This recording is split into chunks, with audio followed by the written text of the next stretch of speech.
following on from the great news that the Seamless World update will be added to Craftopia's alpha version this month of June, I wanted to go through the top 10 things that I personally want in the Seamless World update. Things that I believe will make the game better without stepping away from Pocket Pair's vision. Now these are in no particular order, and some of them may have already been confirmed, but I'll expand on them a bit more. Now I really hope you enjoyed this video. Please do drop a like and subscribe, join the Caztecx Discord, all the links are down below. But let's do this. Starting off with what I believe to be one of the things that Craftopia needs the most: balancing. Our damage output is insane, and bosses don't have the health or the defense to do much about it. Now early game you don't notice it that much, and frankly I don't think Craftopia suits being particularly hard. However, mid to end game can become very easy if you just focus enchantments. Take boss rush for example. This is end game content. If you think about what boss rush really is, it's 25 consecutive rooms of bosses and mobs. There should not be a build in the game that allows you to walk through it solo without even breaking a sweat. Best in slot gear should not make every fighting aspect in the game easy. Now Pocket Pair have already confirmed they're going to be making changes to combat, enchants and things alike, so it will be interesting to see just how well they pull it off. With the Seamless Map merging everything onto one map, it does raise the question of,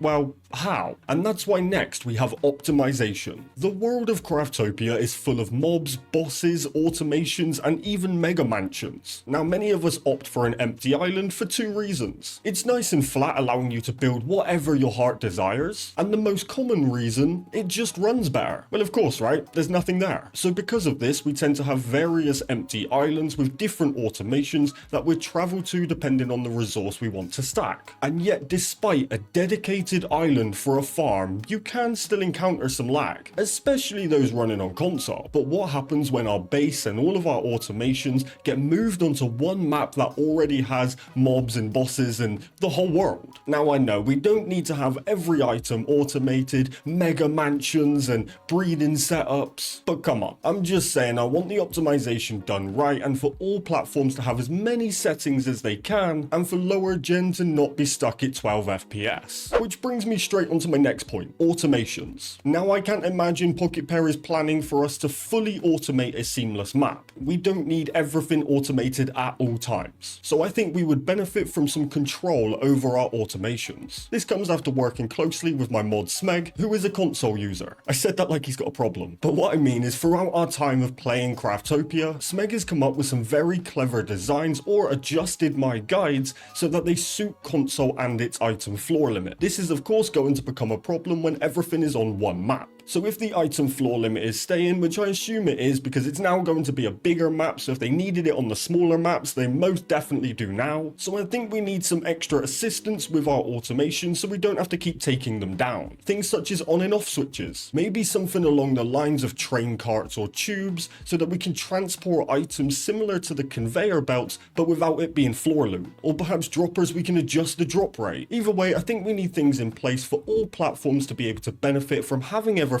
on one map without insane limitations. Now onto something I've been adamant about since day one: economy. The Craftopia economy is basically non-existent. Money is far too easy to gain with basic items going for high amounts, or automations basically giving us infinite money. Merchants are far too frequent, stacked and cheap, and on top of that, gacha makes it so you can get some of the best enchants in the game while catching some sun. You shouldn't be able to buy anything in stacks of 100. Let alone be able to breed merchants to have a wide range of items in stacks of 100 to spend your infinite money on. When starting Craftopia, the best thing to do is to focus money and merchants. I would like to see money nerfed massively, especially things like prices of fruit and vegetables. Merchant stock should be reduced, prices adjusted, and most importantly the available stock to be looked at, because buying stacks of gacha coins, builds, potions and food is kind of wild, which ties in nicely with our next one, which is better cooking. Now this is already as a coming soon within Craftopia, as it's part of the Age of Gods. So if the Age of Gods comes with Seamless, then perfect, done. But of course we don't know how age progression is going to look within Seamless, so for now let's just talk about the food. The food in Craftopia is great, and I actually really enjoyed hunting down different foods to suit my build the best. But take a guess where I went hunting. Merchants. I would love to see the Age of Gods cooking list added to Seamless. And just like my favorite potions, I want to set up automations to do my best food, push the limits of what enchants we can get on them. It's essentially an entire new side of the game. Now, talking about new sides of the game, this one is a little bit more of just a cool idea. Now, of course, Seamless is going to give every biome a new look and feel. So this could very well happen, but to remake Hell. And this is a bit of a 2-for-1, but to then put Boss Rush in Deep Hell. I always felt like Hell was a little bit out of place in Craftopia. You end up going there pretty early in your journey. And although it does have various uses, it's not somewhere that I would go back and visit often. But then as we got to endgame and was introduced to Boss Rush, I spent a ridiculous amount of time on that island. But there was nothing there. There was no heat effect. I could build, I could run Boss Rush, which again is just a farm for resources if you can one-shot. At one point I was considering to move my entire base there. So what I think would be awesome is either off to the side or even better under the Seamless map is a Hell similar to what we have now, but it's also seamless across the different levels of Hell. So as you enter and you begin traversing Hell, it starts off at kind of like an island level 5. Here you can find your basics like your Hell peppers and things, but as you start to make your way across the Seamless Hell, the island level increases. The deeper in Hell you go, the harder the enemies become. More bosses start to appear dotted around and mobs are higher levels. And if you're just running around slaying things causing loads of trouble, then Dark Anubis appears to try and shut you down. As you reach the end of Hell, you reach Boss Rush Dungeon, with the final boss of the dungeon always being a maxed out Dark Anubis. Now yes, I may be just trying to get RuneScape Wilderness to come back, but how sick would that be? Alright, let's settle down a little bit and let's talk about weapons. Now of course I want more variety with the weapons that we already have. You know, some new staves, bows, swords, etc. But what I would really love to see is wands and crossbows. I would love a faster paced magic. Now granted, magic can be pretty fast with the right skill set, but I'm talking more from a movement and an attack speed perspective. And the same with range. The bow is very cool and can be used with a mixture of skills to make it pretty fast. But when we compare it to like a dual sword setup, it's significantly slower. And as it should be with the benefit of range, but wands and crossbows could close that gap a little bit and make it a bit closer to that fighting style, but with some cool movement, some shield builds, maybe even some hybrid builds. Along with some new weapons, I would love some new skills. Now new skills is pretty much guaranteed, right? However, I would like some new skills focused towards Tamer and guns. I feel like these are two extremely unused features within the current Craftopia, mainly because guns are pretty bad and pets are very limited. So I would like to see both upgraded to see some of the variety of builds that we can all come up with. Even combining the two, a Tamer Gunner build would be incredible. Now this one has already been confirmed, but that's new bosses. In the latest trailer we've seen a variety of new bosses, including a giant frog, which is great, but providing the balancing is done right, I would love boss raids. A reason to all gather, go and fight bosses, combining different fighting styles and adding a whole new multiplayer world to Craftopia. And talking about a whole new multiplayer world, next we have dedicated servers. Now yes, Craftopia already has dedicated servers. However, because of the traveling system and the balancing and the economy, mid to end game there just isn't really a lot of point to play multiplayer. Sure, it's fun to play with others regardless, but it's very limited and it gets a bit boring pretty fast. Now Seamless of course is going to fix most of these issues. However, dedicated servers with the Seamless changes in effect would be incredible, and what would make them even better is if console could gain access. Now I don't know how possible that even is, I'm not a dev, but bringing the entire community together regardless of platform would be the ideal outcome, especially as we are also going to be launching the Caztecx server, but more on that soon. And there we go, that is the top 10 things that I personally want to see in the Seamless Map update. Please do let me know down below the main things that you want to see. Feel free to throw me a top 10 if you want. But either way, I really hope you enjoyed this video. Please do drop a like and subscribe, join the Caztecx Discord, all the links are down below. We are officially in June and Seamless is dropping this month, which means not only will we be playing it on the launch, but we will also be doing a 24-hour stream. And of course, I will keep you updated with everything Craftopia and Power World. Enjoy the rest of your day, everybody. I am dying in this British heat, like I am sweating right now. But the Craftopia and Power World grind is real. Peace!